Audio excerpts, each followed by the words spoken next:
Битката за Украина сега е смртоносен артилериски дуел, при што двете страни трошат десетици илјади куршуми секоја недела. Тоа беа артилериски системи кои во многу наврати им помогнаа на украинските бранители. Аналитичарите и поранешните функционери велат дека најефективните системи што САД ги дале на Украина се хаубиците М777 од Велика Британија. Тоа се артилериски ракетни системи со висока мобилност, попознати како Хаймарс. Има стотици украински машки бебиња кои добија имиња Хаймарс поради оружјето и токму таа прецизност на долг дострел прави разлика. Официјални лица од одбраната изјавија за Гласот на Америка дека САД досега испорачале 20 Хаймарси и има домет од околу 90 километри. That's good, but that's not enough. Тоа е добро, но не е доволно. Ракетата истрелана од Хаймарс би имала домет од 300 километри. Ако украинците го имаат тоа досега, тие веќе би можеле да го погодат Севастопол или други критични места во Крим. Како што Русија ги подобруваше своите способности со контрадронови на бојното поле, Украина користеше беспилотни летала Switchblade од американско производство, беспилотни летала Phoenix Ghost и беспилотни летала Байрактар од турско производство со UVA за разузнавање, надзор и извидница. Ukrainians have basically taken their UAV to Украинците во основа ја усоврши одбраната во форма на уметност. Тие се многу пофлексибилни. Многу од нивните единици всушност имаат тактички или далечни беспилотни летала за артилериски напад. И во многу случаи тие едноставно имаат подобар преглед за тоа каде се русите и можат да реагираат многу побрзо.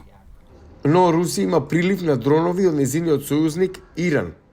Според Пентагон, Русија распоредила стотици беспилотни летала од Иран, чија мета се критичната инфраструктура во Украина.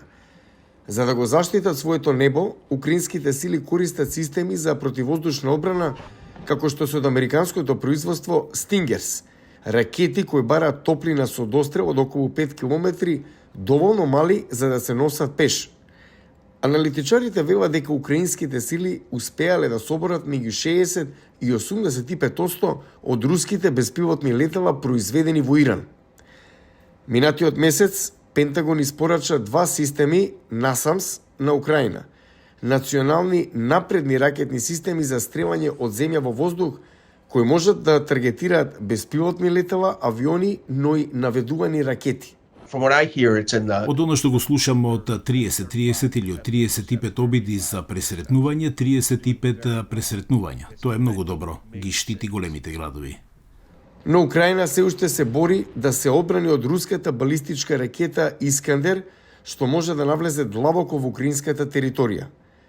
Решението на Пентагон, велат официјални лица за Гласот на Америка, ќе биде да се испратат ракети Патриот во Украина за да се спротистави на ова оружје. Но пензионираниот адмирал Марк Монгомери предупредува дека САД најверојатно ќе им требаат најмалку 6 месеци до 1 година за да ги обучат украинците да го користат сложениот и скап воен систем. Едно полнење со проектили од типот Патриот чини меѓу 3 и 4 милиони долари. Тоа е многу скап систем.